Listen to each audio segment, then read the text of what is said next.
Hello there, Synchro, if you didn't hear me. I had to take a moment to destroy the stream for all of you. But now we're good. I can see I'm green. I've got a green connection.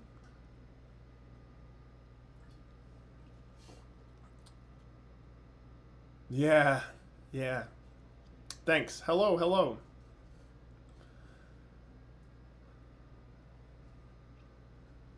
It's good to see you. So it's 11:20. Kind of just got a few things to talk about today, so I'm gonna go ahead and get started here. Hopefully, people can pop in as they feel. So a few things. The first thing is I've put up a little Excel calendar here for you guys to see. This is the schedule for the rest of the summer session.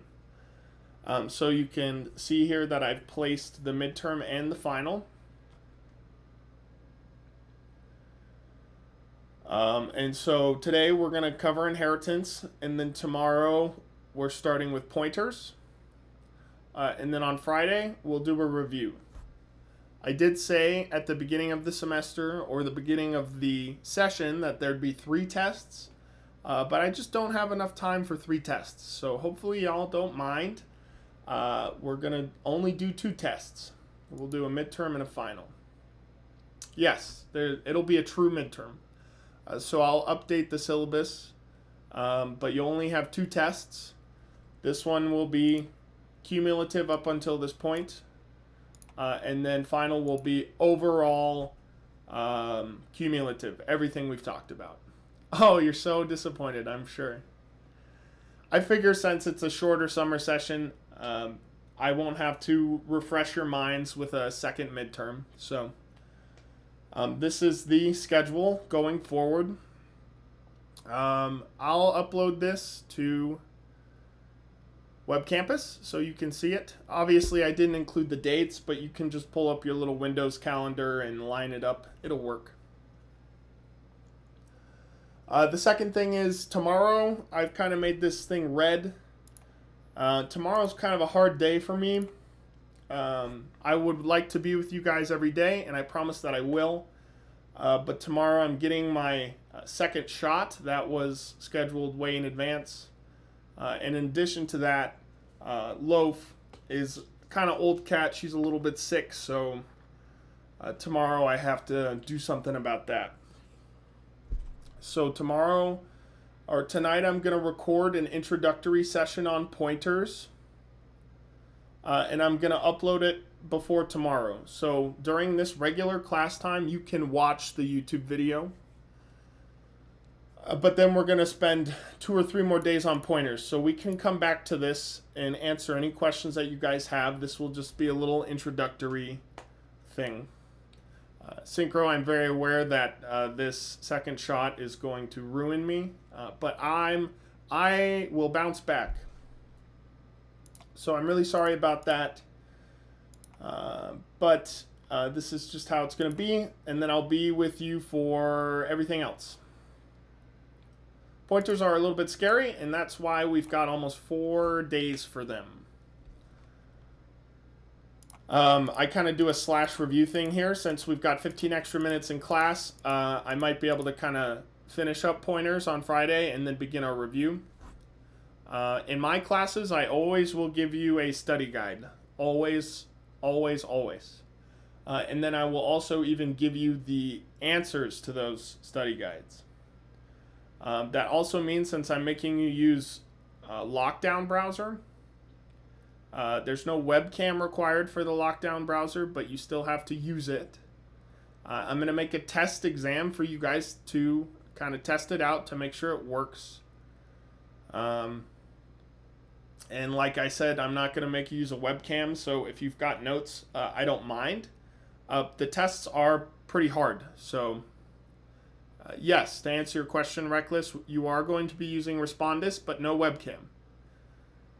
So you can kind of reference your notes as long as they're on, like, I guess, a different computer or handwritten or printed out, but the test is going to be, it's not going to be an easy one. I kind of have to make up for that since I can't watch you and make sure that you're not looking stuff up. They're going to be hard. I do curve them. Usually the first midterm, I never have to curve, or the curve goes up by maybe 1 point. The final, like midterm 2, usually that gets curved quite a bit more because we kind of get into some fun stuff here, especially down here. So yeah, I do curve them.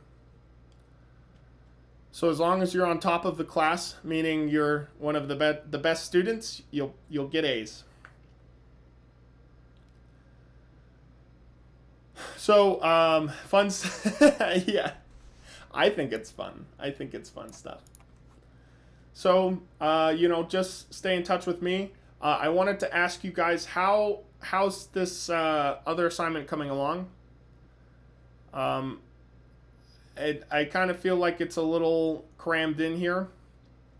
That third assignment. I know you guys probably wanted to take a breathing day. So is there anyone out there who is not in a good place with assignment 2? Please let me know, because I know a lot of us, I'm going to tell you guys, I got a ton of messages this weekend.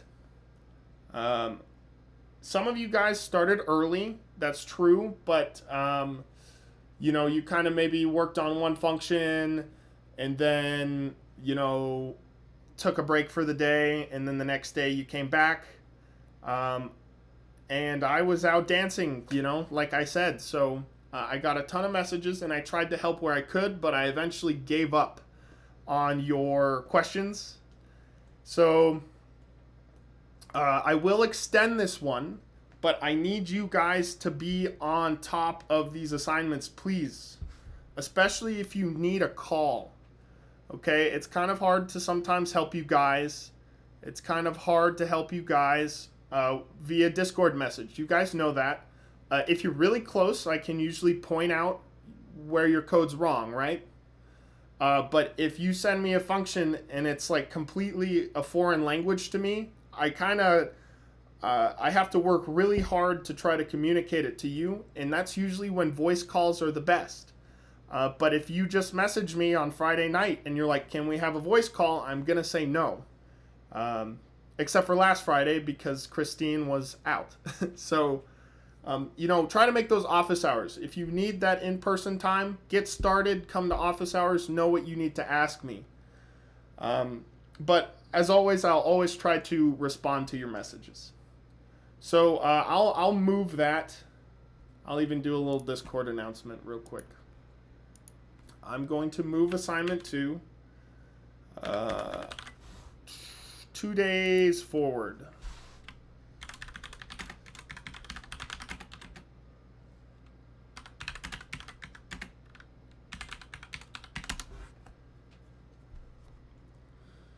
So that's going to be, if it's due here, it's now going to be due on Thursday, and the late's going to be on Friday. Now the inheritance assignment's going to come out today. Guess what? It's super small. I promise you that this inheritance assignment is very small. So I'm going to keep that deadline short, okay? But this one, I assure you, is very small. So hopefully we'll get caught up here. And things will go well. Yes, thank you guys for being honest with me. And we'll get this all worked out. So given that, I'm going to get started today on the inheritance thing. We're going to continue on with inheritance. I've been kind of having a crammed day here, and the weekend, so I just need just one moment to kind of find where we are. We're going to review our notes likely. And today we're going to do 2 fun examples. For those of you who are gamers, I'm sure that you've played... Did I turn this off? No, I didn't. For those of you that are gamers, I'm sure you've played things like maybe Overwatch or League of Legends before. And inheritance is like perfect for this stuff. Inheritance is perfect. Like it's like perfectly described when it comes to games. So for those of you who are not gamers, I'm sorry. Today we're going to have a gamer example. And the assignment is kind of related to that. So we'll be doing that today. So I'm just checking in on our notes here. And then today will be mostly coding. I just want to see if I covered everything that I wanted to.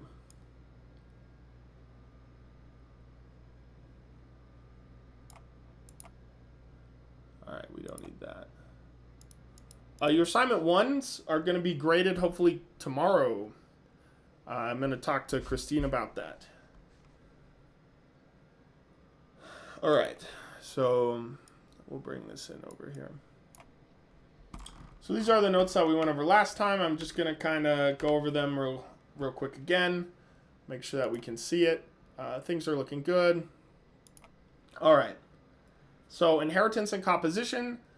These are things that have to do with classes. Okay, so we're just building on, what we talked about before.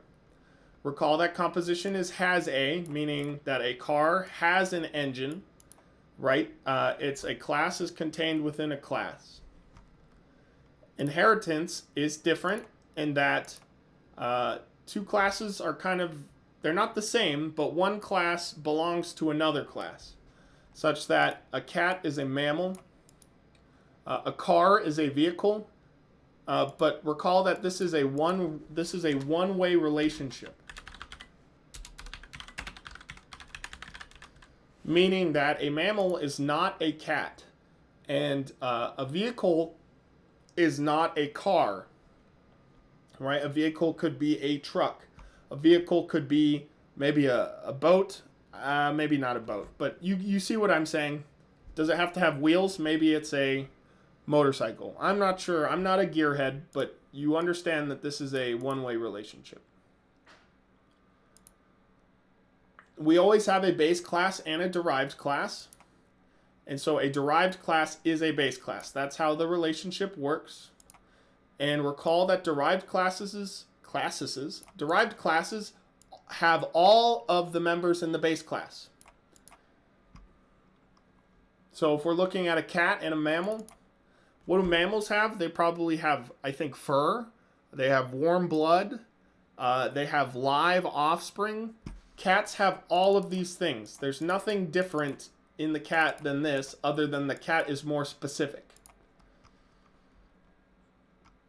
So recall the member access specifiers. This is a small review, right? The public members are accessible to everyone, including main.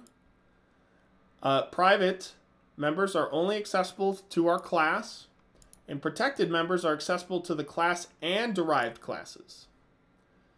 So whenever you're thinking about that, protected happens to be more like private than public. So how do we inherit from a base class? Well, we'll do in an example today. But we use a member access specifier, just like these ones up here. So this is some people get confused here. And on the test, I might ask you to explain what public means. If I don't specify that it's related to inheritance, I want you to give me this definition, meaning that the member is just accessible to everyone. But then if I say, explain what public means, parentheses, inheritance, I want you to give me this definition down here. That's why I keep putting this inheritance in parentheses. So whenever we are inheriting, we're going to declare our class, and then we're just going to tack on a member access specifier in the name of the base class. This indicates that a cat, this is a cat, is a mammal. A car is a vehicle. I even gave that example there. Notice we used public here. And before we started talking about all the different ways to inherit, I talked about this thing that I came up with. This is my word. Maybe people use it elsewhere, but you won't find it in any books. And if you Google it, you won't find it there. Can I explain what it means in inheritance again? Oh, yeah. Yeah.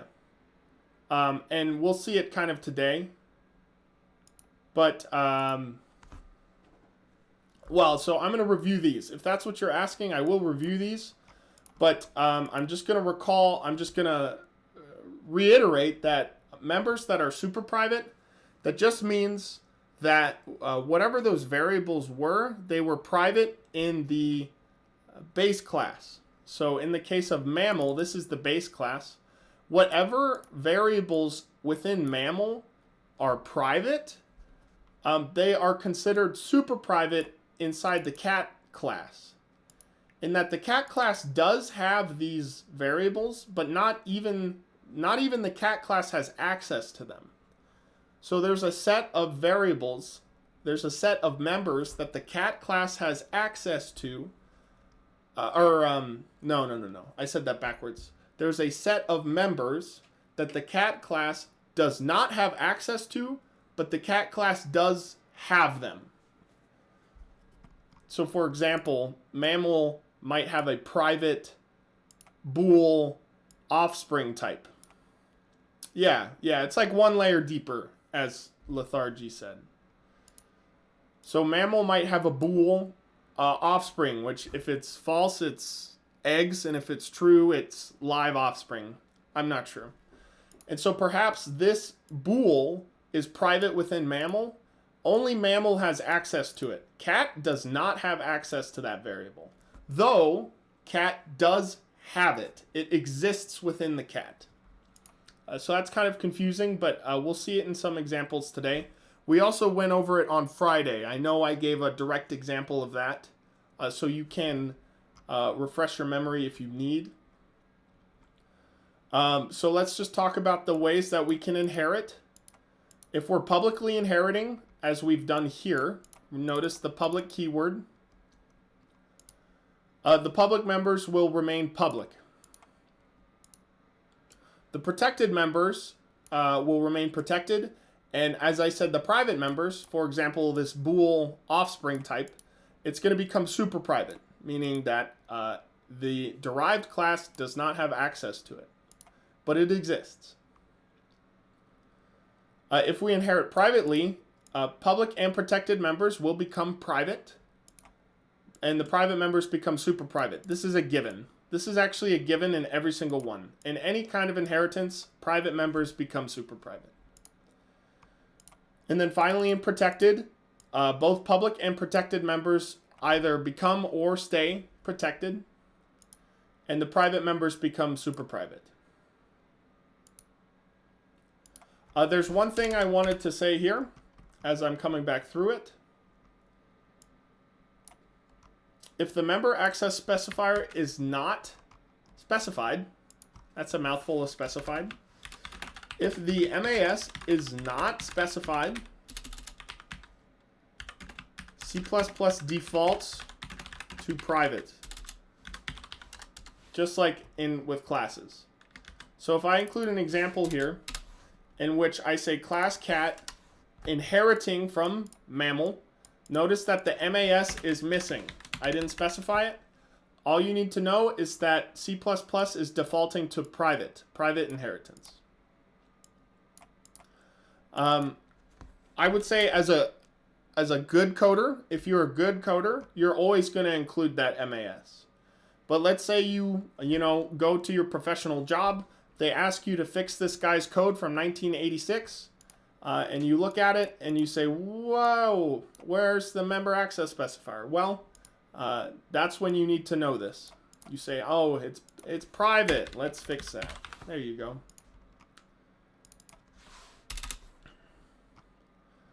So now we're going to talk about, remember the constructors and the destructors, that the base class constructor is always called before the derived class constructor, and the base class destructor is always called after the derived class destructor. Glad I read that. And so in a sense, it's like a pyramid in which the base object is created, and then the derived object is created. And then the derived object is destroyed, and then the base object is destroyed. It's like a little pyramid. And so where we left off was with that inline stuff, right? Can we specify which base class constructor we want? Yes, we can using the inline method. So we're going to go over all of this again. Don't you worry in our examples. But I do want to just kind of look at my notes to make sure I didn't miss anything. Today we're going to talk about something called multiple inheritance. Does anyone have any guesses on what multiple inheritance might mean?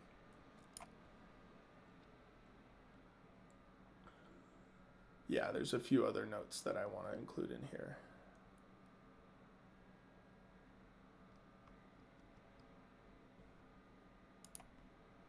Inheriting from multiple classes, exactly. Now that's where C++ is confusing and dangerous. So we'll do one small example of that, but it's possible. All right, so the few extra notes that I want to add for today is exactly that, multiple inheritance. In that classes can inherit from multiple classes. And so what does that look like? Well, let me show you. I'm just going to copy it over. And like I said, we'll do an example, but you just kind of tack it on with a comma. All right, so we've got our derived class here, whatever the member access specifier is, and the base class, and then whatever the member access specifier is, and then that base class. And you can just keep adding them. Now, this is kind of hard to wrap your head around, so that's why I have a silly example for it. And the silly example I use is your parents. You have a dad and you have a mom. So it's like you're inheriting from your dad and from your mom. So we'll talk about that. Here's another fun one. Derived classes can inherit from other derived classes.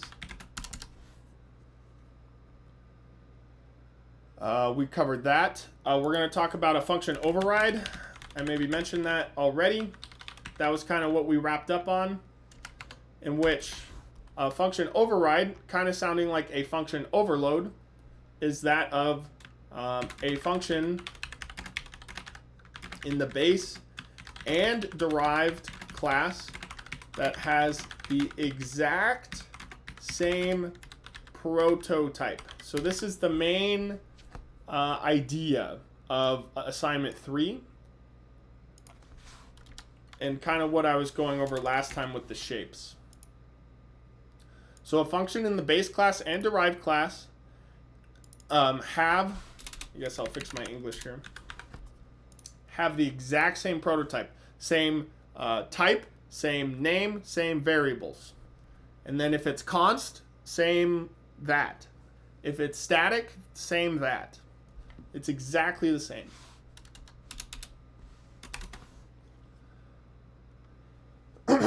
Excuse me. And also this. I just want to say this. In derived classes, we can add new members. So always remember that. I don't think all mammals have whiskers. I think I specifically am thinking of a whale. You can correct me if I'm wrong, but for example, if we are inheriting from mammal, a cat, we might add in a member for whiskers. If it's a whale, we might add in a member for blowhole, maybe. I'm not sure. But hopefully you follow that kind of idea that we can just kind of add on new members. And then, yeah, that's pretty much it. I do want to add this in. We talked about this already. Let me just go up to where I found it. Here it is.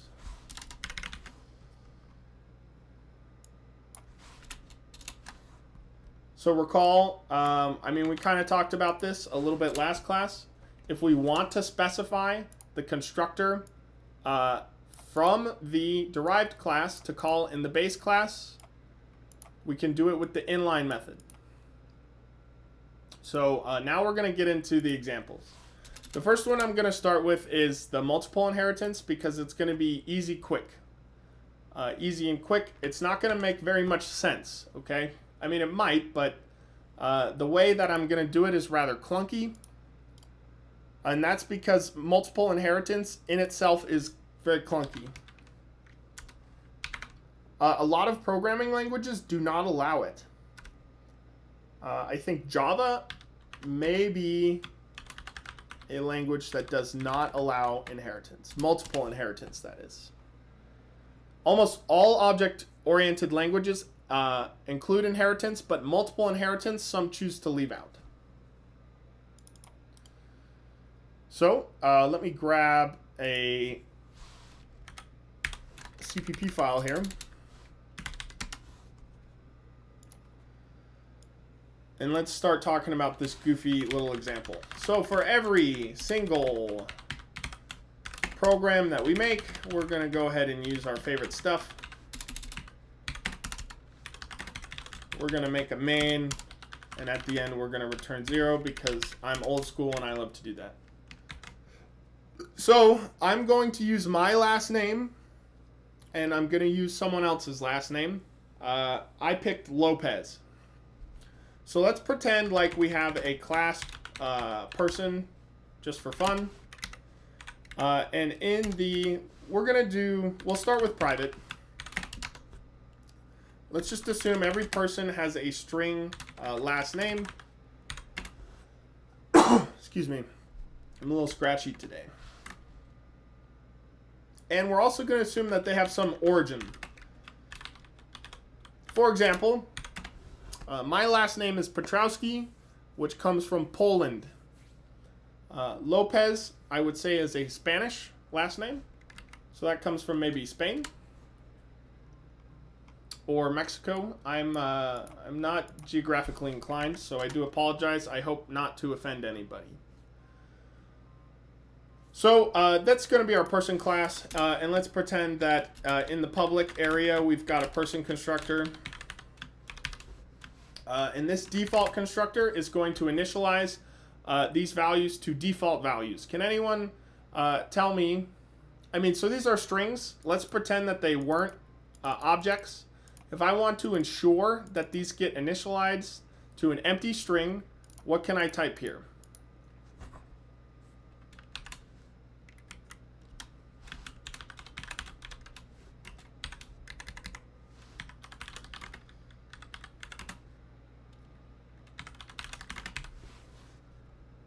Right, but specifically doing the inline method. So I do want this somewhere.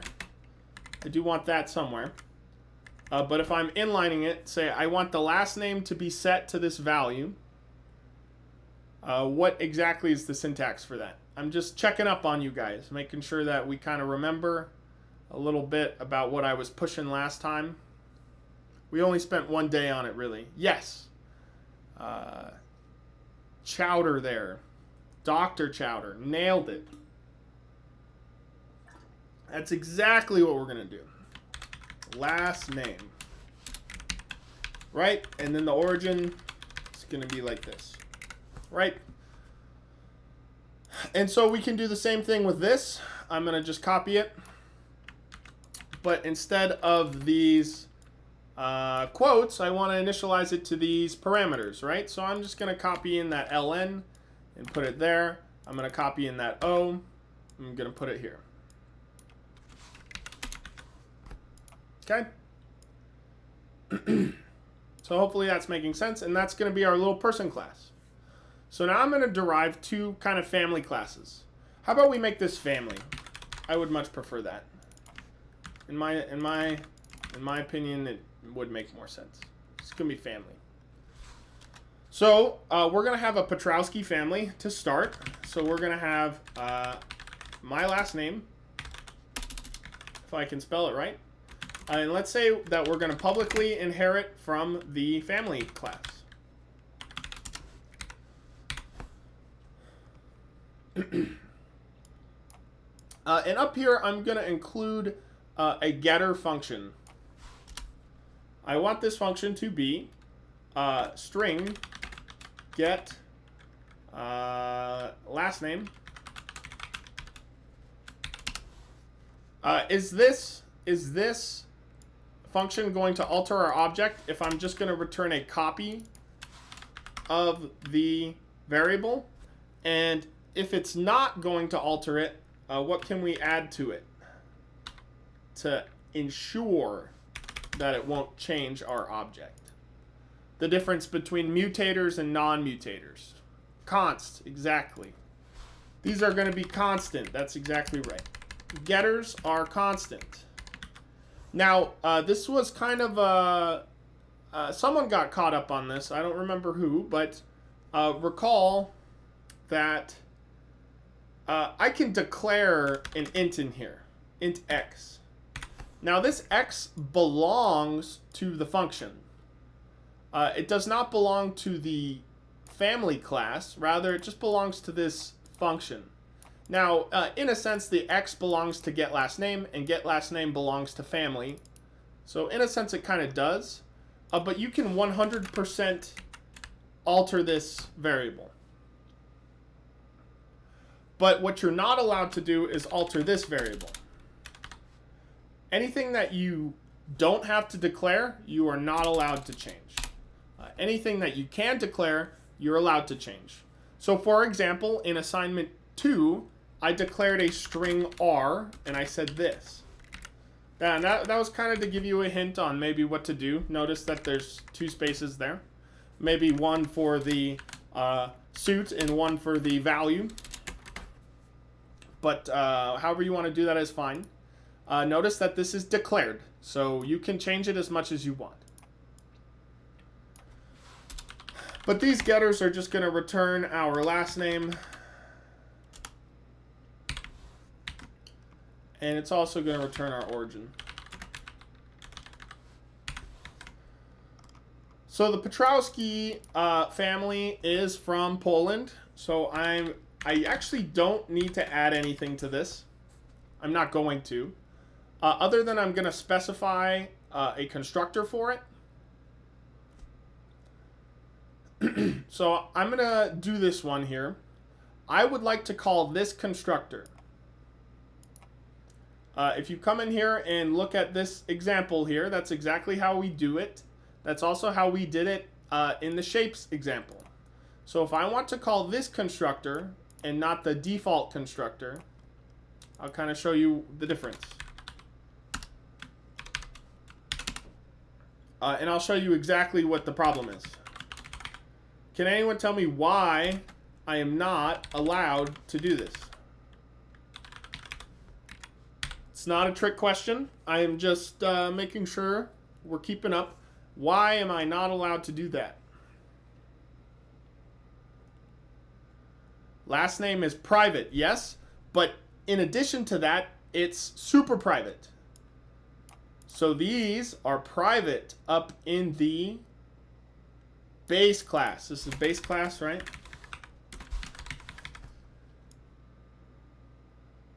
Exactly. So, Little Attacker and Dr. Chowder, you're completely right.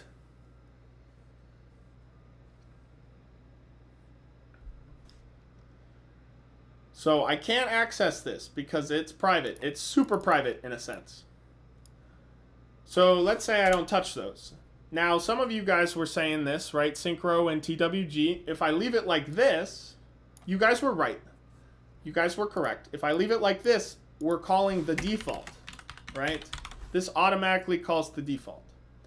If I wanted to specify the other one, I will call it like this.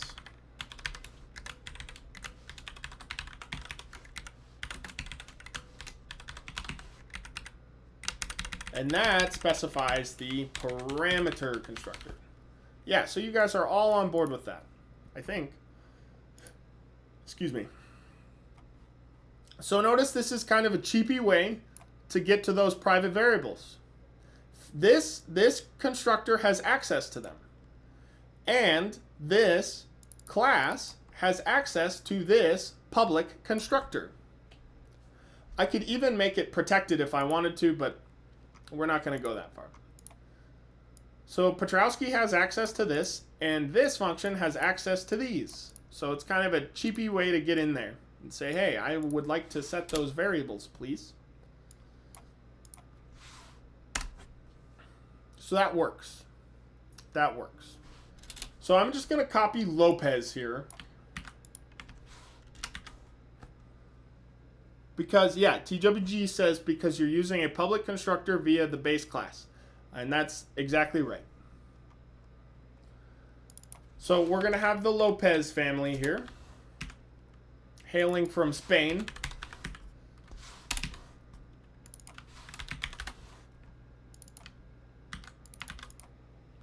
All right, it looks exactly the same.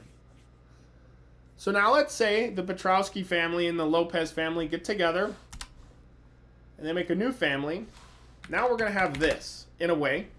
Let's say we have the Petrowski. We're going to take a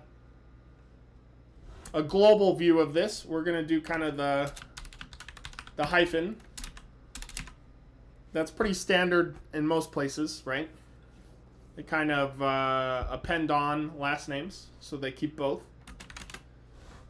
So we have the now Petrowski-Lopez family, and where are they inheriting from? Well, we're inheriting from the Petrowski class, and we're inheriting from the Lopez class.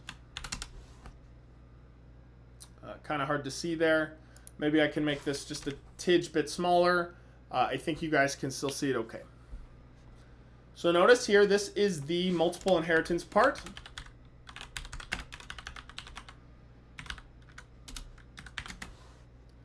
And now, begin the problems. So let's say,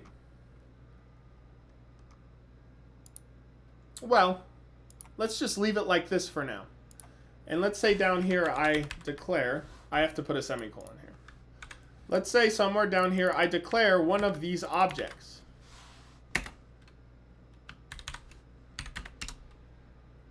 Does anyone have an idea of what is wrong with this?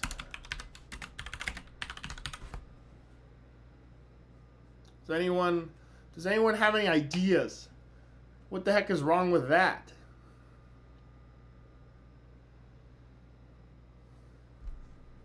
Now, I'll remind you, Synchro, you're exactly right. So I'll remind you that these are public, okay? And all of these classes are inheriting publicly. This is not SQL. You guys hear me say that, I think, every day. I type in a database language quite frequently, and the comments work differently.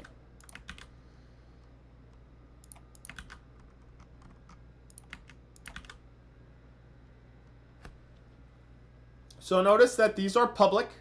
These are public member functions. And then what do? I inherit publicly here, right? So if we go look at our notes, what kind of inheritance did we do? We did public inheritance. So what happens to the public members? Well, they remain public. So these public members remain public in this class. And those same public members remain public in this class. I then inherit publicly from both of those classes, and so those same functions remain public in the derived class. So Synchro says, would you have to add the two strings in the new class? Now, I would say yes. Does anyone have any other ideas on how we can specify which one we're talking about? I didn't really cover that, did I? So Petrowski has its own get last name, and Lopez also has its own get last name. What we did here is we made a diamond. You'll see this in your textbooks and stuff, if you ever read those. We made a diamond. So welcome to this this new world program. It's called Microsoft Paint, and it's my favorite. So you'll just see me up here kind of messing with this thing.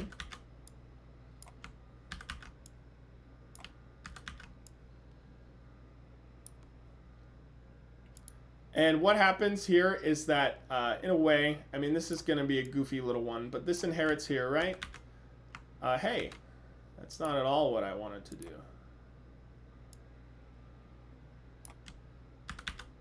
I mean, it will look a little goofy, but whatever. So we made a diamond. We make a diamond here. And so now this is where the problem is. That's exactly where the problem is. And so what do we have? TWG suggests make 2 local strings and assign with the get last name. So we could do something like this maybe. We could add, say, let's say string paternal last name. We could also have the paternal origin. Similarly, we could have the maternals.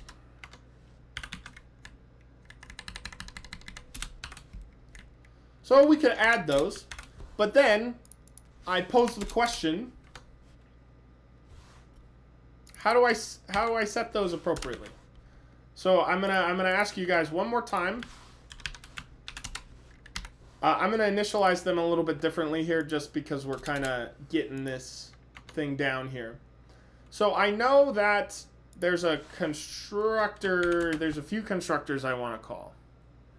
Lil Tacker says member access operator. Almost. I'd say you're getting closer. It is an operator, but is it the dot operator or is it something else that we're talking about?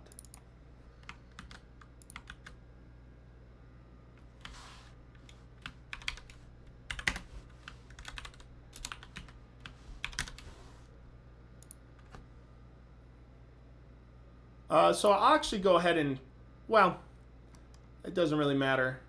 These are going to call the default constructor it's just going to call the default constructor regardless, so I'm not too worried about it. But then we're going to say override a function here. All right, so we're going to move forward ahead. I'm going to give it to you guys here. So the first thing I'm going to do is make a function override. A function override is where I take 2 of the exact same functions, right? Same return, same name, same parameter list, and same, modifier here, whatever that is, const or static. And notice that it's kind of the same up here in the base class as it is down here in the derived class. So these are overrides.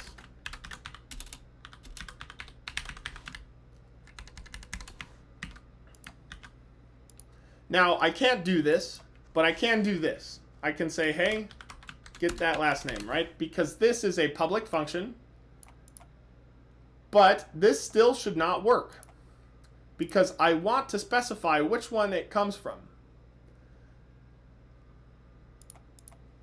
So let's do it this way. If I would like to initialize the paternal last name to be equal to the paternal last name, I'm going to use my scope resolution operator. Do you guys recall this thing?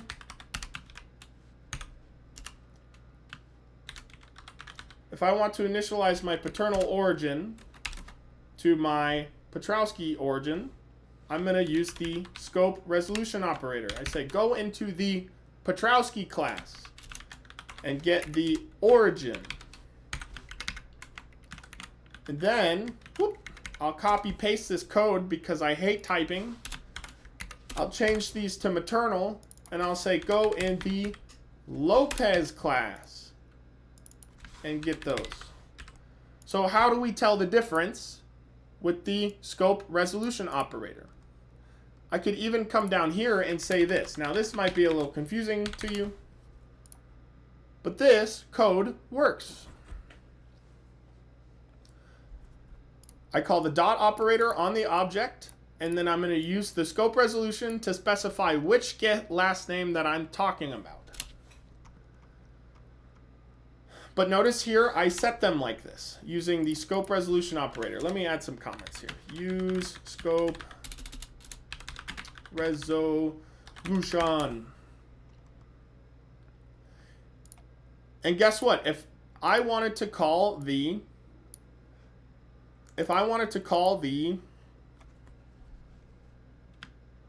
get last name from, so this is recursive. We're not talking about that yet, but this makes an infinite thing because I call this function and then I call it again inside it. So if I wanted to specify which one I want, I'm going to do it this way. So when in doubt, scope resolution. Maybe we'll add that in a little note here. So hopefully I'm kind of making some sense. Let me add a note down here. We can always use the scope resolution operator to access, my face is in the way, members that are non-private, right, in the base class. We can always do that. And so recall that this is a function override. And so I can actually specify if I'm calling the function override for this class or if I'm calling the override in the base class. Now in this case, we'll just do this. The paternal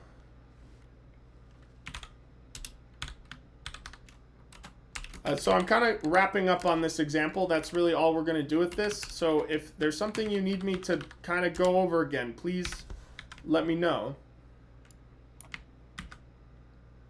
Maybe I'll run this code so we can have a little fun with it.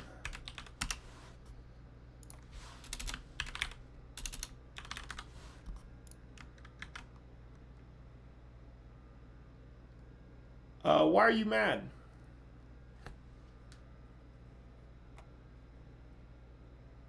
It's inaccessible? Oh, why is this inaccessible? Well, because it's not public. There we go.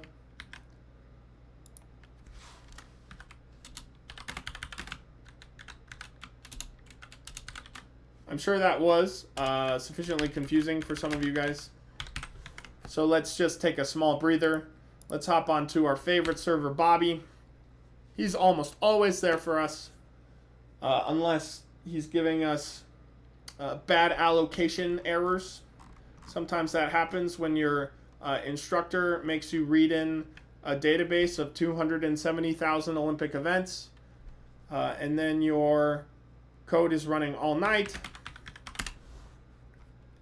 and overall you just have a good time. So Bobby's probably feeling refreshed. Does not have much of a load on him right now, so hopefully he can handle my multiple inheritance code. Looks like it compiled, and this is a very simple program. I should just see Piotrowski, Lopez, and Poland, Spain. So I hope this made sense. I know I've said that 10 times already. Just let me know if I need to go back. But now we're going to move on to the gamer example. It's time for gamers. So I'm going to make myself a new CPP file. This is going to be gamer.cpp. Amen. If anything makes sense to you this semester, it'll probably be this one.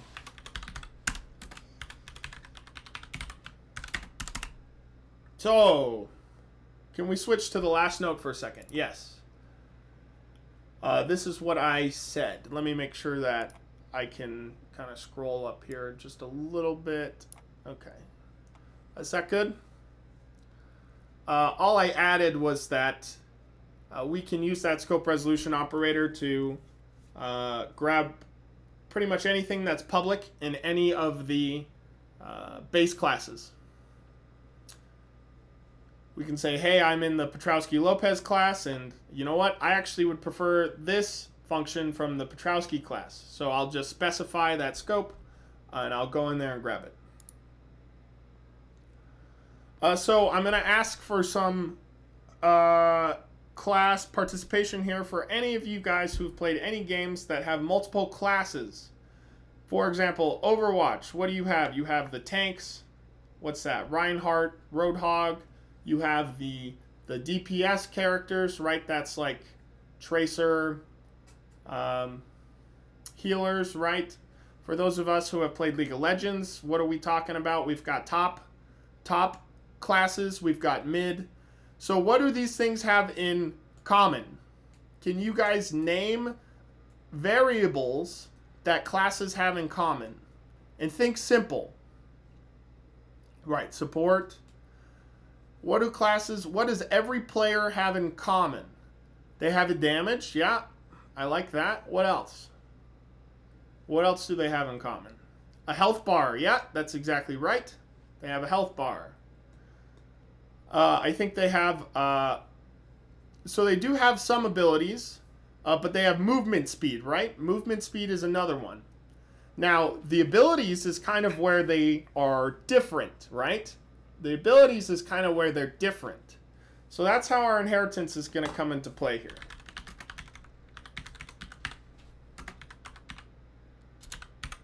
They all have inventories, right? Yeah, I'm sorry. I'm sorry if you're not a gamer. I'm just,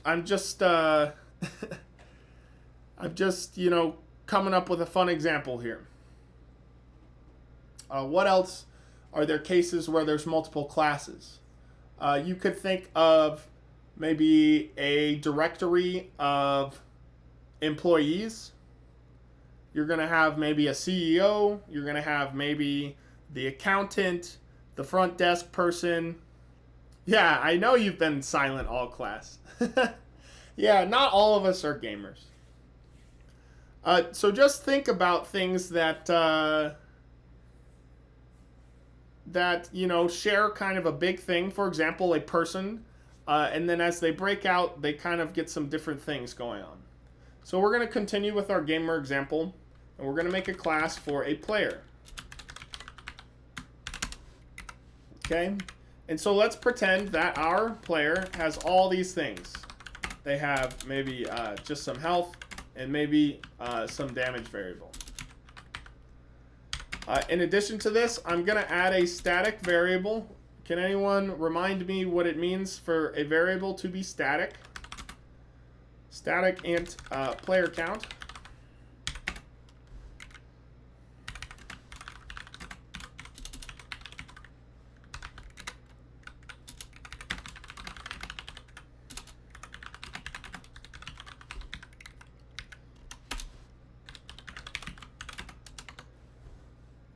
And then what are we going to have? Well, let's have a few constructors. I'm kind of speeding through this here. I'm sorry about it, but I am going to initialize some of our members to have some default values. I'm also going to make a constructor for parameter values. Z says just one for all objects. And Segro says the memory accessed won't change. I would say that's also correct. Just means that there's only one. There's only one for all objects.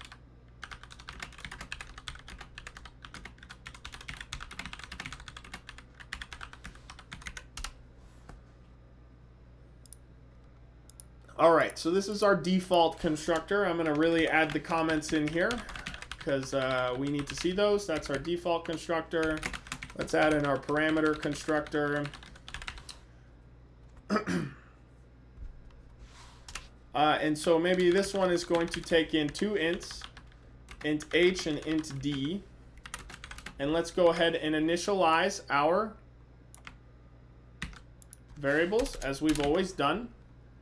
This one will be for the h, this one will be for the d, the damage.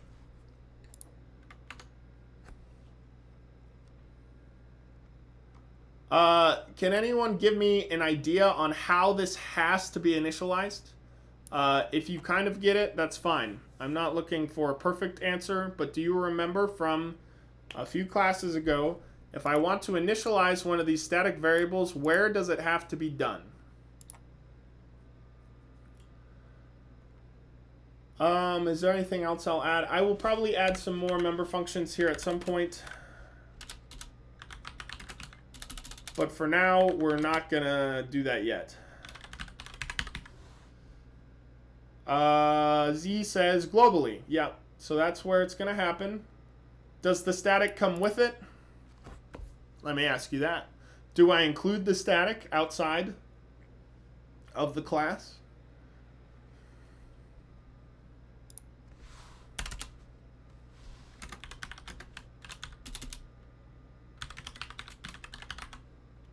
I do not need to. That's correct. The static does not come with. And lastly, what else do I need here? Reckless guessed it, right? Just this. Reckless, you already read my mind, right? You have to include the scope resolution operator. So that's to initialize our static variable. And then maybe in these constructors, we'll increase our player count a little bit.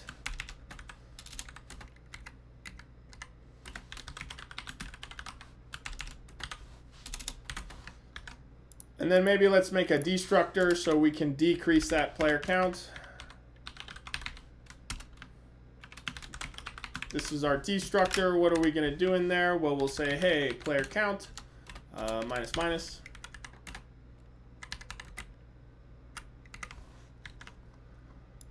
And now let's do some inheritance. Now let's get to the actual stuff, right? So what did we talk about? We talked about a health and damage variable. Every player has one of those, but now we're going to get into some special stuff, some like specialty. So I'm going to go with my favorite example of all time. Pretty simple. Think Lord of the Rings. We're going to have a warrior. I kind of also want to include a string up here for the weapon. Now this is just a game. No one will be harmed in the running of this program. Pretend you're reading Harry Potter again and we're fighting Voldemort. It's all going to be fine. No one will get hurt. It's just imagination. We're going to have a ranger class and we're going to have a mage class. All right, what does the warrior do? Well, they probably like swing a sword. What does the ranger do? Well, the ranger probably shoots a bow. And what does the mage do? Well, they probably use a wand or something.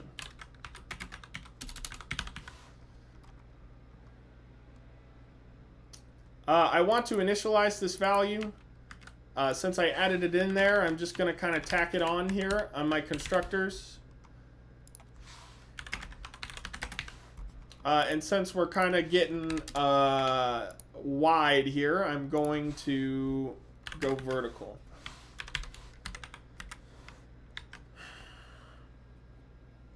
All right. So we've got a warrior, we've got a ranger, and we've got a mage. Now let's say everyone's kind of got some special abilities. Let's say maybe a mage can do a critical strike. What does this mean? Well, they do a little extra damage.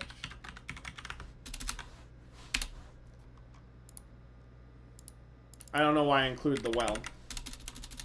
So instead of dealing 3 damage, they might deal 4 damage. So let's say that the mages can critical strike. Now let's say that the rangers have the ability to dodge. They have the ability to dodge. Dodge incoming damage. That's their special ability. We'll call it dodge. And they're just going to avoid the incoming damage. And then the warrior's going to be simple. Think of like an orc. They have big health. No special ability here. They're just going to have some more health. This is me trying to be funny, so I'll use real English. So these are our 3 classes, and they're all going to inherit from this player class. Now there's a few member functions I'm going to add. I'm going to add maybe a deal damage function. Now let me ask for a little intuition here.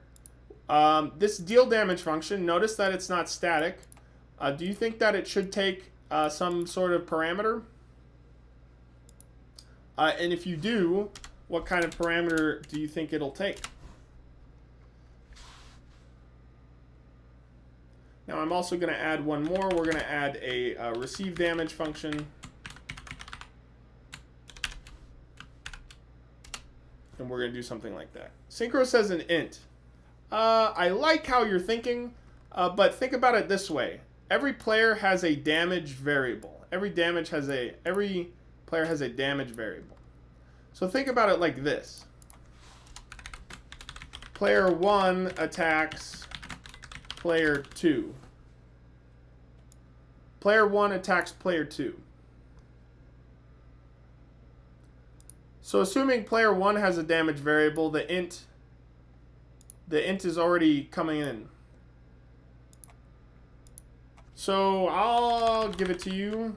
It takes up another player.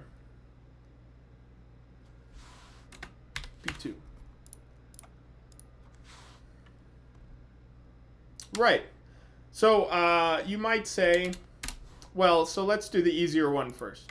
If a person is going to receive damage, they're probably going to take in some amount of health, right? Call it the damage. And we'll say, taking damage. So the health is probably going to minus equal whatever the damage is, something like that. Notice that this health belongs to the player class. And this damage is the parameter. And then maybe we can do a fun little thing here that says if health is less than 0, less than or equal to 0, we'll say health still is equal to 0 and cout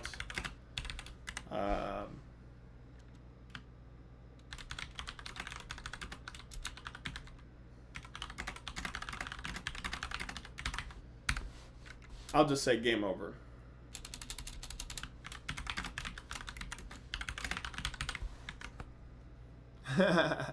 I'm trying to avoid the violent language here. This is an educational facility and I don't want to make anyone uncomfortable.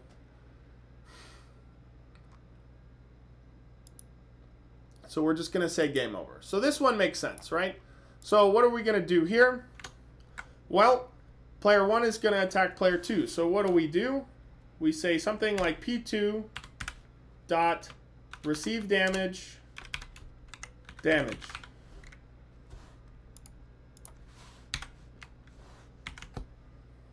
So where's this damage coming from? What do you think? Where's this damage variable, or what is it associated with?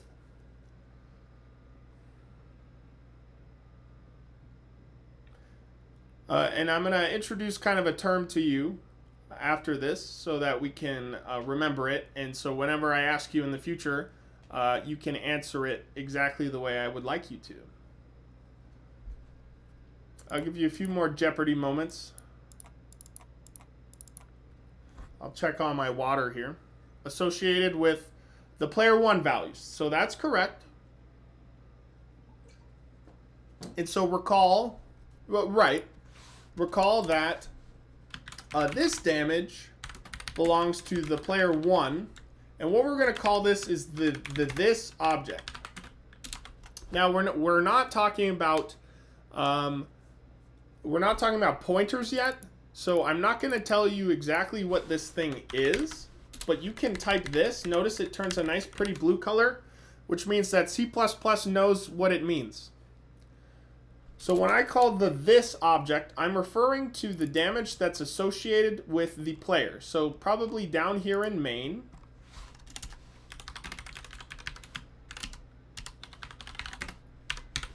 I'm going to say something like player P1, and I'll say something like player P2. And if I say P1.deal damage to P2, and I go up to this function here, this damage is associated with the this object. In this case, the this, I'll put this in the notes. The this object is the one with the dot. So the this object in this case is P1. And then P2 happens to be the parameter player. Right. So remember that that's that, and then the P2 damage is actually different. This is player 2's damage. That's the parameter.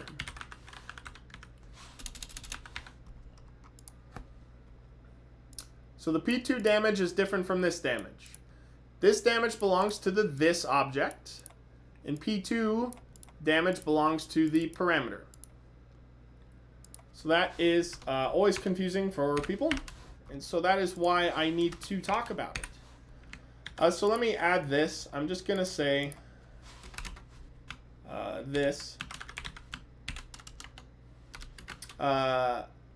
It is a pointer to the object that the dot operator was called on.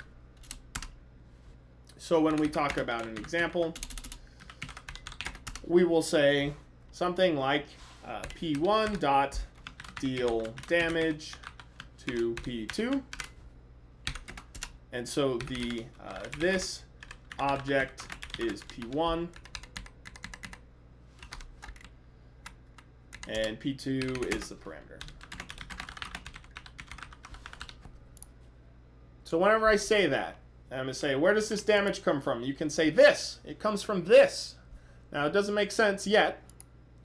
But when I say, where does this come from? It comes from this. Remember that. Say it exactly the way I say it. I'll imagine that's how you're saying it as you type it in the chat, with all this excitement. So this is roughly our code. Okay? So now we're going to introduce some special stuff. Now, I kind of want to make this fun. I'm going to make it a little more involved. So tell me to slow down if I need to. But I kind of want to give everyone a name so I can tell who's who. When I'm making something in main, I want to know who's who. Notice that it says game over here. Who's it talking about? So I'm going to give everyone a name. We'll call it maybe a player ID. And this will be helpful for you, this code specifically, because the next assignment, you're making players that roll dice, pretty much. And what do they have? They have a player ID. They also have some int values. So take this into note that if you're having trouble with that assignment, maybe reference this code. And as long as you kind of know where things are, you can kind of copy paste a little bit to figure out how to do things. So I'm going to pretend that the player ID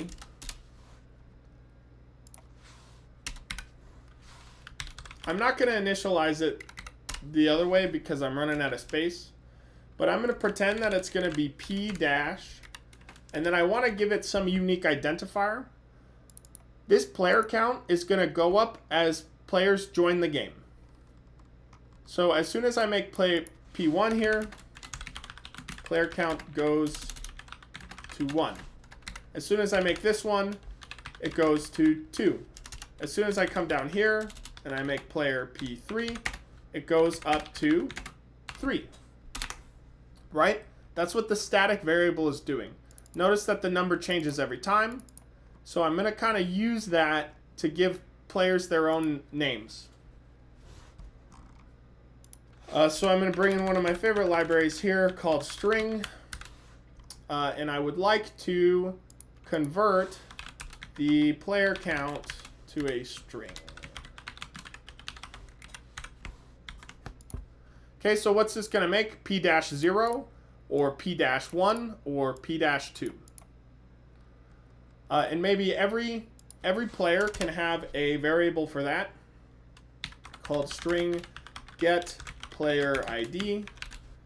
It'll be a constant, and it can return the player ID. You with me so far? I hope so.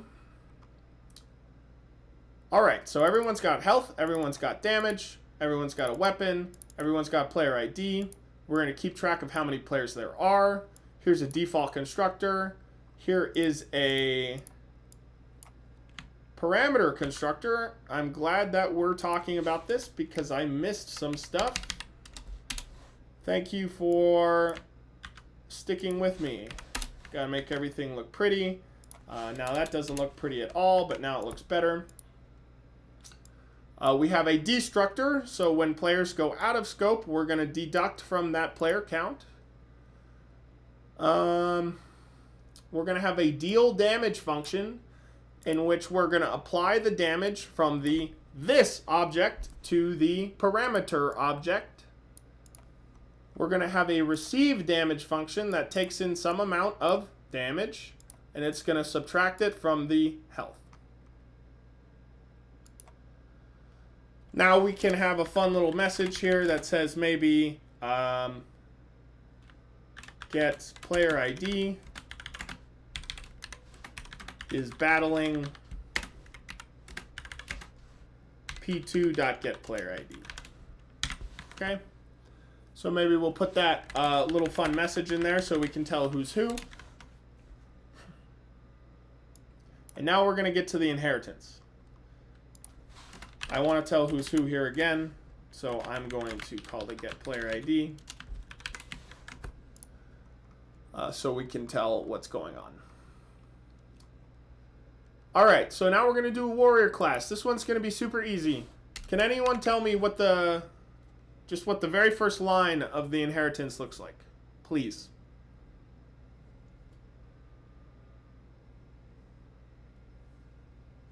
I'll check up on my water here again.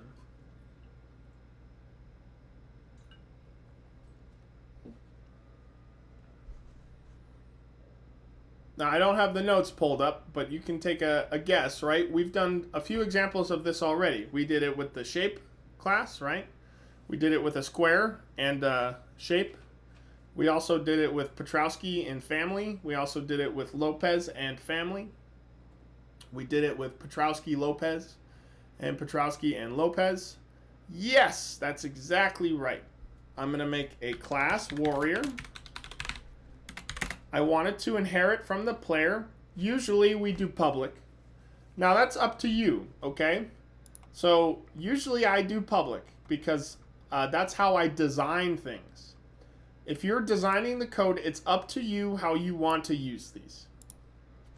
In this case, I'm going to say let's do public. We're going to inherit from that player class. And that's the very first line that we type.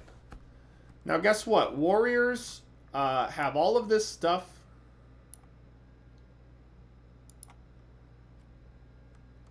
But they have no special ability aside from having big health, right? So let's assume by default, every player has maybe 3 health, and the warrior can have 4 health.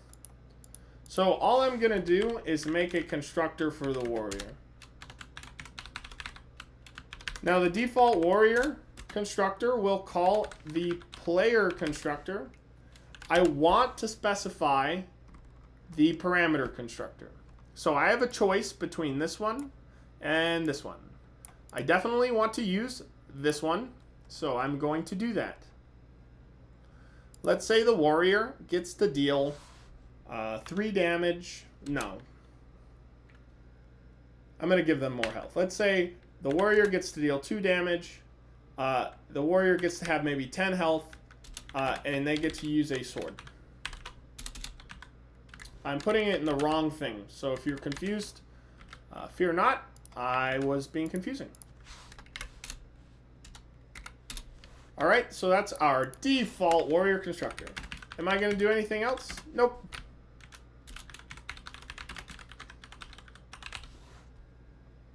I'm not going to do anything else. It's going to go damage, health, weapon. So remember that. So now we get to the fun stuff. I hate typing, so I'm going to copy this. This is going to be a ranger. Oh, I thought I got it. All right. Now let's say the ranger only has maybe 7 health. Let's say they deal 2 damage, and they're going to use a bow. Now what's the ranger's special ability? Well, they can avoid incoming damage. Looking up here at these functions, Is there a function you think that would be associated with avoiding incoming damage?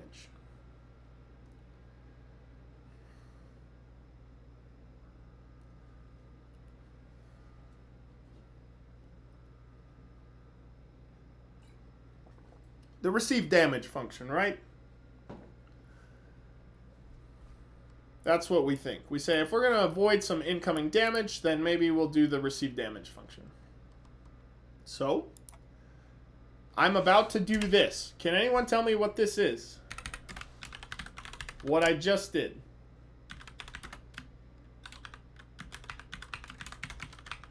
Right now, what is this? What am I doing? What is the term for this? What is the term for this? Make sure I got it right. It looks right, I think.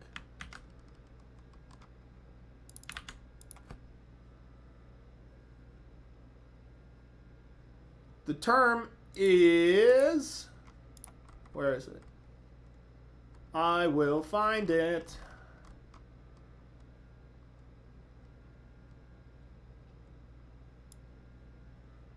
Yes, Lil Tacker. He threw it in there right as I found it. Now, TWG, remember that an overload means that they have different parameters and maybe a different return type, but they have the same name. Function overloads are same name and different same name and different parameters. A function override is actually the exact same function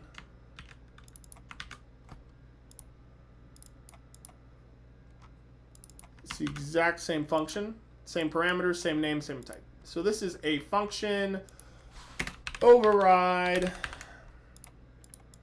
Okay. So I'm gonna wave my magic wand, my magic code wand here, and I want you to maybe ignore it. You don't have to. I'll just tell you what it does. I am going to make a bool function called chance for special ability. And it's going to return a ternary. No, it's not. It's going to just return this. When I call rand, this rand, you don't have to memorize this, okay? Don't write it down if you don't want to.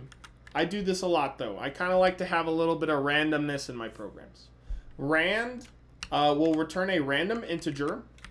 If I mod it by some number, this number will be between either 0 or 99. Between 0 and 99. And so if I say, if this happens to be less than 5, that means it's either 0, 1, 2, 3, or 4. That's roughly 5% of the time. Function returns true. It is pseudo-randomized, yes. This is a pseudo-random. I'll include that. I'll include that for you guys who are in the CPE class. This is pseudo-random. So roughly 5% of the time this function returns true, which means players have about a 5% chance to use their special ability. So let's pretend this. Let's say if chance for special ability means this will be true 5% of the time. See out, get player ID, dodged. Else, I want to do the damage, right? So let me see if you guys have any ideas. Notice that these are private. Notice that these are private. And I'm going to want to subtract some amount of damage from the health variable. But it's private. So in the Ranger class, I don't have access to it.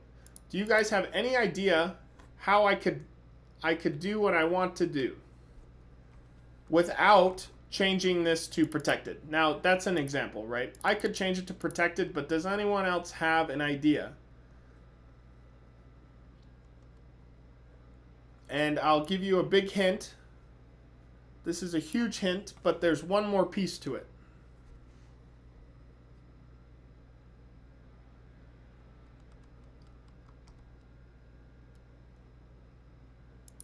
Oh, well.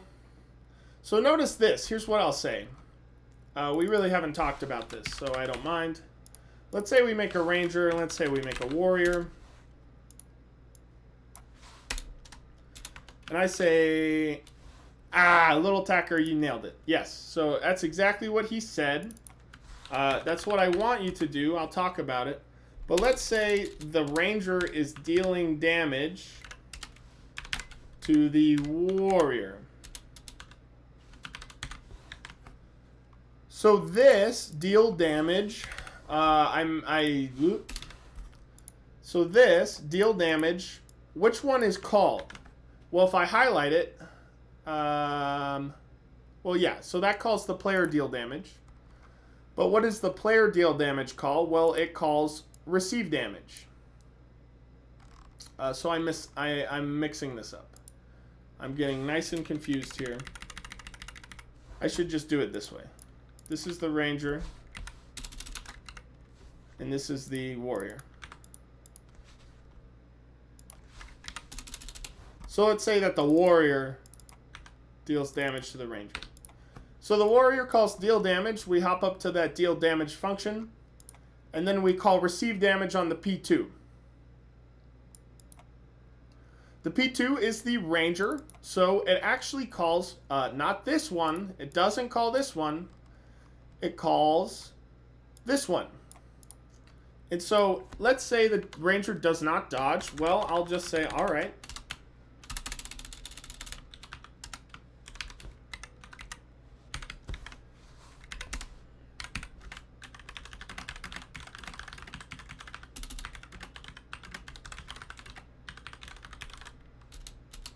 Does that kind of make sense? So if the ranger dodges it, they're not going to take any damage. We don't have to do anything. But if the ranger doesn't dodge it, we could type out all that same code, or we could just call the original function. Notice that the original function is within the player scope. This function here is within the ranger scope. So pretty simple here with that, hopefully. We can always use the scope resolution operator to get in there.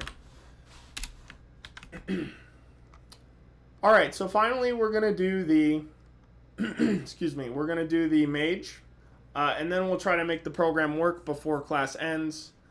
I might not get there, but that's fine. So let me just ask you a fun little question here. Notice that the mage's special power is critical strike. So what function do you think will override? Does anyone have any ideas?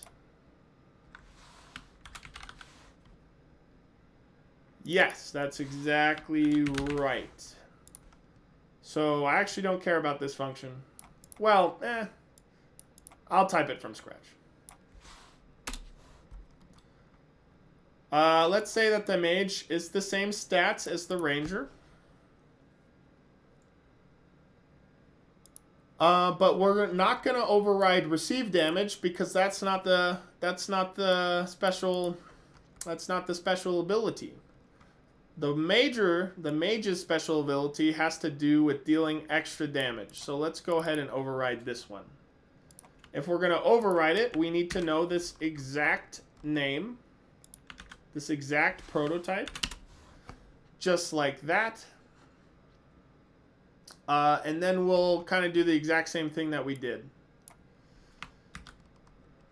So I'm just going to kind of wave my magic coding wand here, and I'm going to come up with a solution for you. Extra damage is equal to 0 if chance for special ability. Use the critical strike. Let's add on maybe 2 extra damage. And then I'm just going to call the player.dealDamage P2 again. No, I'm not going to do that. I'm not going to do that.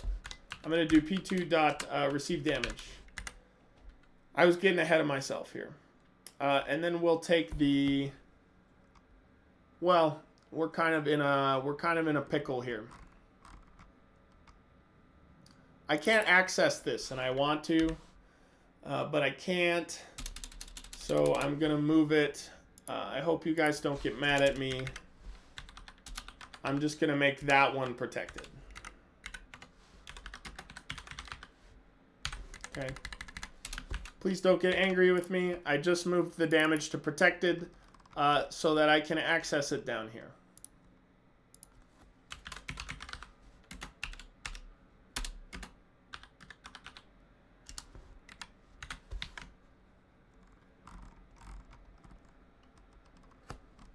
And then what else do I want to do? I kind of want to do one more thing, and that is see out maybe a little RuneScape splat to let us know how much damage was dealt. All right, and let's test it, okay? We're gonna do some testing. All right, so I'm gonna make a ranger, a warrior, and a mage. And I'm gonna try to first get the mage to critical strike at. Well, let's first look at the warrior. Let's say the warrior deals a bunch of damage to R. Not only will we see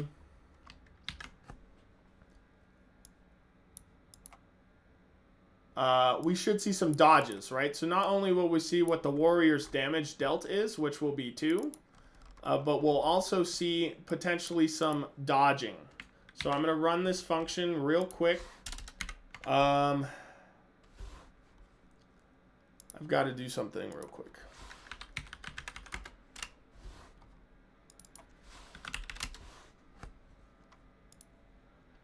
This function is pseudo-random, and I kind of want it to change up every time. So avert your eyes. I will never make you answer any questions on tests about this. I will never make you code this. This just seeds the pseudo-randomness. It gives it a seed. So it will be different. Just like your Minecraft seeds. For those of you who've ever played Minecraft, you have to give it a seed, somewhere to start from. Are we still here, Bobby? All right. So let's see what mistakes I made first off. No mistakes, I guess. All right, so let's see. P1, that's the warrior, I think. No, it's not. No, yeah, it is the warrior. The ranger is P0. The warrior is P1. So you can kind of see that P1 is attacking P0. It looks like 10 damage is being taken. I'm not sure about that. Maybe I mixed my code up a little bit. Let me see. I'm sure I did. Oh, it's the health. Yeah, I messed that up. Whoops.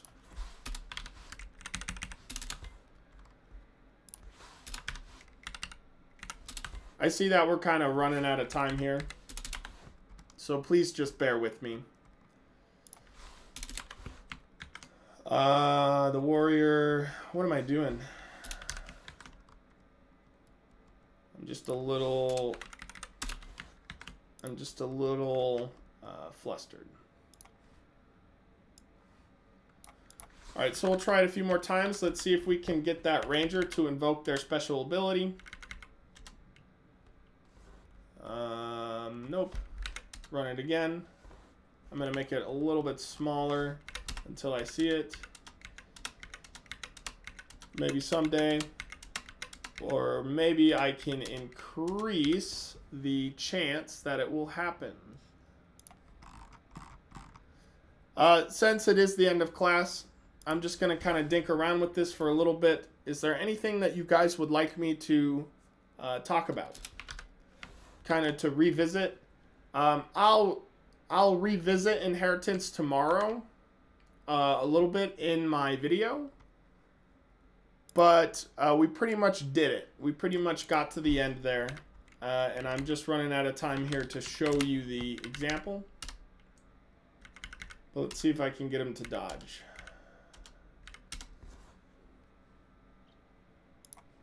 Please dodge. If rand mod 100 is less than 50, it will be true, else it will be false. And, oh, I know what, okay. I know what's going on. So we're just going to do the mage instead. I cornered myself, but I'll prove it to you with the mage. I always end up cornering myself. I'll try to explain this next time, but thank you for bearing with me.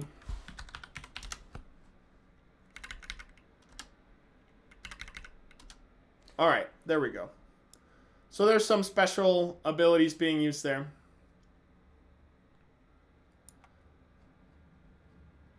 So I'm sure that was a mouthful. I'm sure that, as you might say, your brain's melted.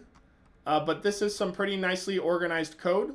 You should be able to follow it. I will upload it, and you'll be able to reference it. I'll explain to you briefly in tomorrow's video why the Rangers thing is not working, just so you know.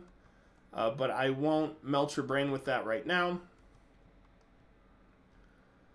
And that's all I got for you. So I will have office hours in a moment. I do know I have at least one person coming. So if I'm not in the call, please just send me a message and I will give you an ETA on when I can help you. Thank you for coming to class today. I'm sorry I won't be there tomorrow, but I'll be with you in spirit. And then I'll see all of you guys on Wednesday again.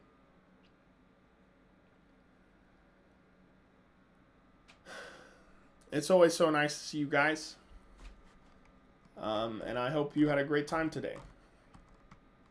I hope you have a wonderful rest of your Monday. Don't get scorched in the inferno that it is out there in Nevada. And I will see you guys next time. Thank you. Thank you. Thank you, Allie. Thank you, Fleetrix. Thanks, Little Tacker. Thank you, Synchro. I'll catch you guys next time. Thanks, Z. Thanks, Sarah. Thanks, TWG.